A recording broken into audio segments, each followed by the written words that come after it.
आदमी silent sacrifices करता है। साइलेंट सैक्रिफाइसेस होता क्या है ये समझना ज़रूरी है। अगर मैं लड़की हूँ ना, मैं गिनवाऊंगी, मैंने आज तुम्हारे लिए देखो इतना मेहनत किया, सुबह 5 बजे उठी, तुम्हारे लिए खाना बनाया, सबके लिए इतना मेहनत किया, झाड़ू किया, पोछा किया, मैं बाहर शॉपिंग करने के लिए चली गई, या फिर जो भी छोटी मोटी चीज़ें हैं मैं गिनवाऊंगी। आदमी कभी बोलेगा कि अपनी जॉब जाने के लिए मैं सुबह 5 बजे उठा, मैंने ट्रेन में धक्के खाए, मैं मेट्रो की लाइन में या बस की लाइन में खड़ा रहा, या फिर मेरे को सीट भी नहीं मिली, मैं ऑफिस गया तो मेरे को बॉस ने इतना टॉर्चर किया, इतना काम का प्रेशर था कि मैंने खाना भी नहीं खाया, मैं शाम को वापस आया तो बच्चों के लिए कपड़े लेके आने थे, जिम में पैसा नहीं था, बच्चों के लिए सामान लेके आना था, किताब लेके आनी थी, जिम में पैसा नहीं था, मैंने दोस्त से उधार मांगे, मैं घर पे आया तो तुमने लड़ना शुरू कर दिया, मेरा रात को खाने का मन नहीं करा और मेरी पूरी बॉडी दुख रही है और मैं सो गया। क्या कभी आदमी के मुंह से आपने ये कहानी सुनी है? मैं भी शादी नहीं।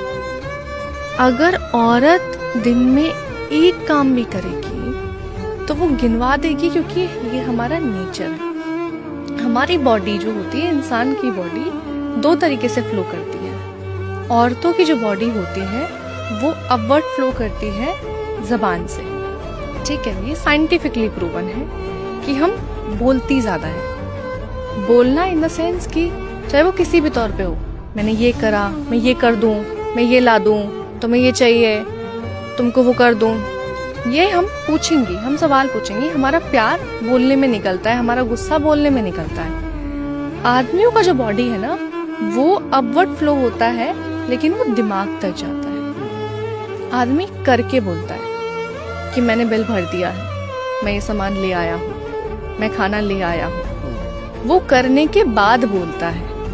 औरतें बोल के करती हैं।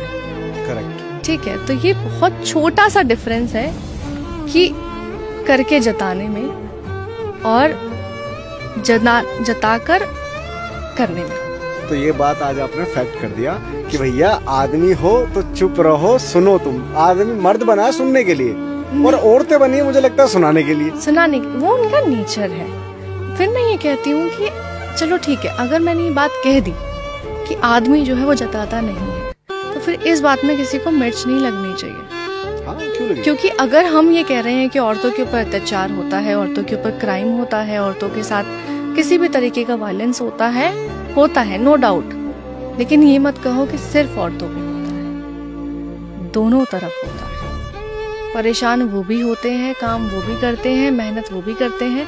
और आप एक एग्जाम्पल ले लेना, अगर 10 घरों में कोई आदमी काम कर रहा है, उसमें से सिर्फ 2 या 1 आदमी ऐसा निकलेगा जिसकी जिंदगी में ऐसी प्रॉब्लम्स चल रही होंगी कि वो वायलेंट है, वो एग्रेसिव नेचर का है। 8 आदमी तो मेहनत कर रहे हैं ना। औरतें एक पल में, मैं औरतें बार बार इसलिए कहती हूँ क्योंकि मैं उसी समाज से आती हूँ और मैंने ये चीज़ देखी अपनी ज़िंदगी में।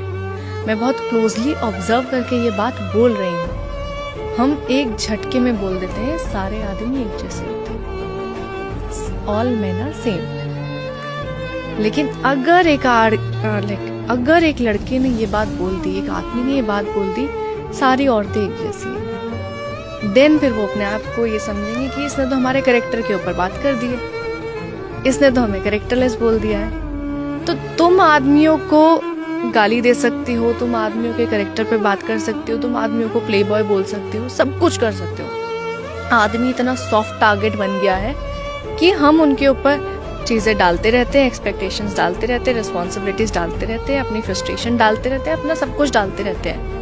लेकिन अगर आदमी या कोई आदमी की तरफ से एक बात बोल दे तो फिर सारी जो औरतें हैं, सारी जो लड़कियां हैं जो फेमिनिज्म का नारा लहराती हैं, वो फिर इकट्ठे होके ये बोल देते कि क्यों आपने ऐसा कैसे बोल दिया। तो अगर आप सेंसिबल हो किसी इंसान को लेके, अगर आप औरतों को लेके सेंसिबल हो, तो आदमी भी इंसान ही है।